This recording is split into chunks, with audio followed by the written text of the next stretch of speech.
The New York Jets were a pitiful disaster on Sunday afternoon up in Foxborough, losing a very important AFC East clash 10-3 to the New England Patriots on an 84-yard punt return right before the gun. Look, this game falls on Zach Wilson and it falls on Robert Saleh. Let's start with Wilson. He was absolutely awful. The Jets had 103 yards on the day, the worst total yardage output of any team in any game this year. Wilson was 9 of 22 for 77 yards. He did not throw a pick, but he should have thrown 4 or 5 of them. The Pats dropped balls right in their chest, right in their hands, over and over.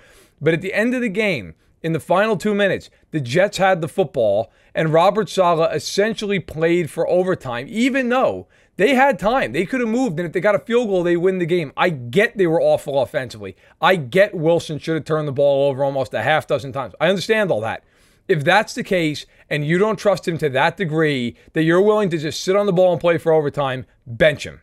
Bench him now, bench him tomorrow. But the fact that the Jets were so gutless that they sat there and didn't even try to win the game, they deserved that punt return going 80 plus the other direction. At some point, if you're Robert Saleh, make a call, make a stand. If Zach Wilson's not your guy, that's fine. He doesn't deserve to be. He's been terrible this season. And after the game, he showed absolutely zero understanding of what it is to be in an NFL locker room as a quarterback. When asked afterwards, do you feel like you let down the defense? And his answer was one word, no. Yeah, no, you did let down the defense. You let down everybody. You were terrible. You were way worse than your stats suggest, and your stats say you were 9 of 22 for 77 yards with no touchdowns.